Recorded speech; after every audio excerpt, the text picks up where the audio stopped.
When Civilization 6 was released back in October 2016, it did so with the return of multiple leaders for each civ.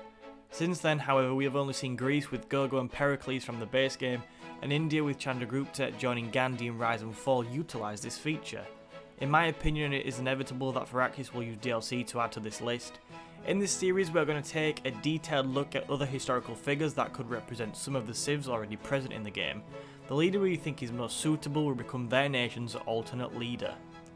To find our alternate leader, I will pitch two of the most outstanding leaders who are currently not in the game from the specific civ, and give my opinion as to who I think is the most appropriate leader to join the game. For example, today we are going to look at America and their celebrated leaders George Washington and Abraham Lincoln. We will follow the lives of each of these great men to decipher their historical impact and speculate any bonuses they might bring to the game. After the video, however, it is up to you to convince me that I'm either right or I'm wrong, and your comments will ultimately shape the final decision. These videos will be as factual as possible, but also try and make them funny in places as well, maybe not every single thing I say will be completely true. As always, remember to subscribe to the channel and hit the notifications button so you do not miss an episode, and for more things history and gaming related. George Washington was born on February 22, 1732 in Westmoreland County, Virginia. When he was born, America was still very much a child of Britain and far from its rebellious teenage years. Washington went on to become one of the founding fathers of the United States and served as its first president between 1789 and 1797. He has previously appeared in Civilization 4 and Civilization 5, so has been a crucial part of the American civ in the past. Washington is famous for his military leadership, and his first major taste of action came in 1754 when he fought against the French in what is known as either the French and Indian War, or what as Europeans may better know as part of the 7 Years' War. He had varying success during the conflict, but ultimately a battle at Fort Necessity in July 1754 saw Washington make his one and only surrender. Fast forward to 1775 and America decided it didn't want to fight for Britain anymore because Britain was behaving well like Britain and wouldn't let America do things like have representation and keep stolen traffic cones in their bedroom. Amongst all this, Washington found himself unanimously elected as Major General and Commander-in-Chief of the colonial forces against Great Britain. He was the obvious choice due to his previous military experience and great charisma. The war was by no means plain sailing, and Washington and his men tasted defeat on a number of occasions, including that of New York in August 1776. However, Washington was a persistent and determined leader, and the American victory at Saratoga and the subsequent French intervention changed the course of the war in favour of the Americans. All through the war, Washington was an inspirational leader and installed great belief into his troops even when the war effort looked bleak. Eventually, following the British surrender at Yorktown on October 19, 1781, the major fighting in North America was over, and Washington and the United States emerged victorious and independent. This meant America could now make decisions on its own future, and more importantly, keep those borrowed traffic cones and road signs in its bedroom. Following the war, Washington was crucial in convincing the states to ratify the Constitution and put the foundations of the United States in place. In 1789, George Washington became the first US president, a position he remained in until 1797. During his tenure as president, Washington managed to consolidate the American nation and establish it on the international stage. Washington could bring bonuses to America surrounding loyalty, the enduring of less war weariness after he kept them military motivated through some difficult defeats, and maybe something similar to Teddy Roosevelt's +5 combat strength for units on his home continent. Crucially, George Washington was vital in the creation and establishment of the United States. The America we know today just would not be the same without him, and he has been honoured and remembered in a number of ways. These include the capital of the US, Washington DC, and the state of Washington would both be named after him, obviously, and he is one of only 4 presidents to appear on Mount Rushmore. Could this be Washington's crowning moment when he's appointed America's alternate leader? Let me know down in the comments below. Up against George Washington we have Abraham Lincoln. Lincoln was born on February 12, 1809 and is rightly celebrated as one of the best and most influential US presidents of all time. Lincoln was the 16th president of the US and is principally remembered for leading the Union during the American Civil War, the Emancipation Proclamation, which marked the beginning of the end for slavery in America, and reoccurring appearances in The Simpsons. Lincoln has previously appeared in the original Civilization game, Civilization 2, Civilization 3, Civilization 4, Civilization Revolution, and Civilization Revolution 2.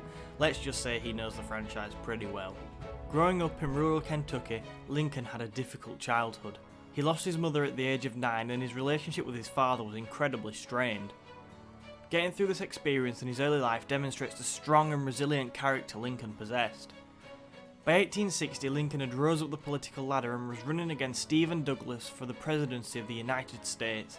The fundamental debate of the election surrounded slavery, and a series of 7 debates took place across the state of Illinois.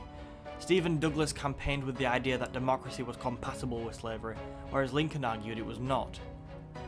On March 4, 1861, Lincoln became the 16th President of the United States, and the issue of slavery we were just talking about, in addition to the South's belief that they were being hit with unfairly high taxes, led to 7 southern states seceding from the Union and ultimately the American Civil War.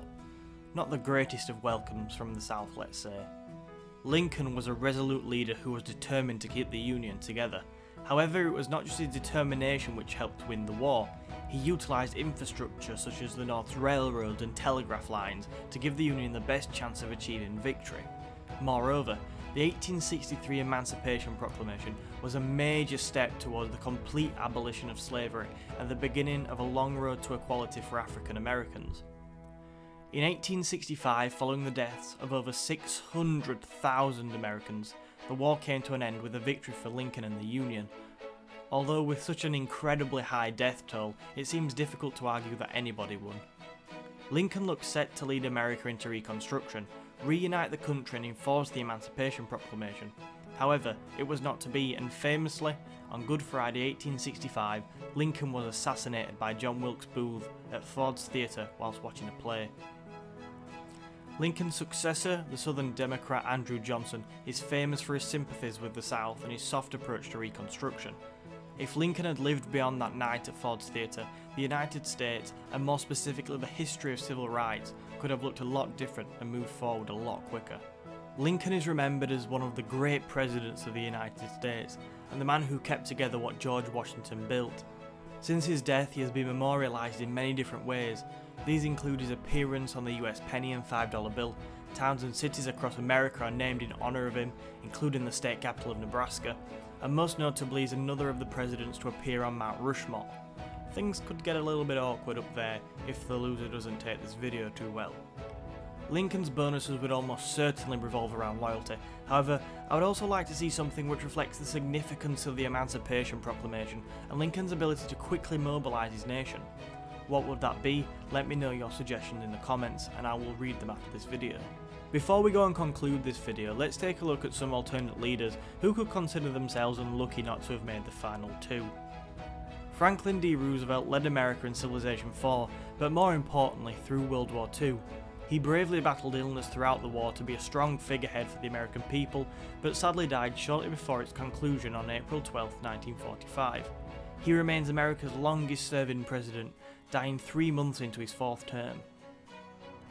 Thomas Jefferson wrote the Declaration of Independence and has yet to appear in the Civilization series, and John F. Kennedy would also be an interesting American leader.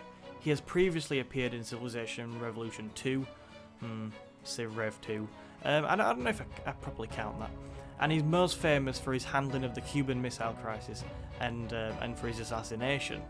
Yes, the one which has a disturbing number of parallels to Lincoln's.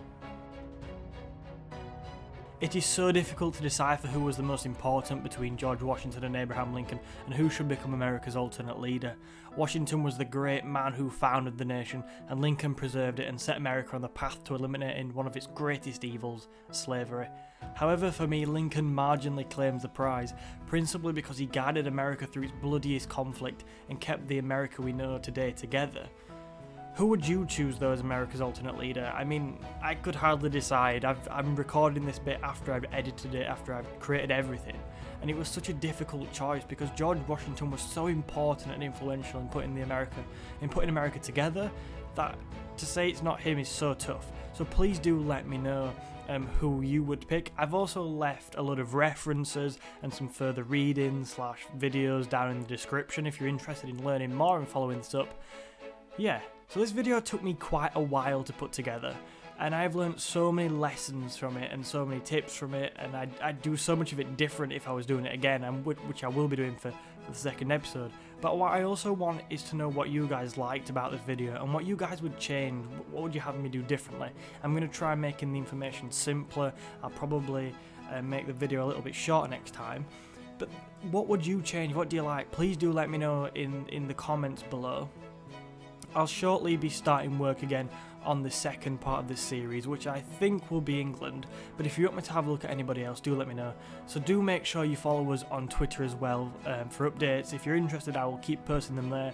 Just bug me on there or anywhere, and I will let you know where I'm at with it. So finally, thank you so much for watching. Please do remember to like the video if you've enjoyed, and subscribe to the channel. I've had so much fun making it, and I'm looking forward to making part 2, and I will see you then.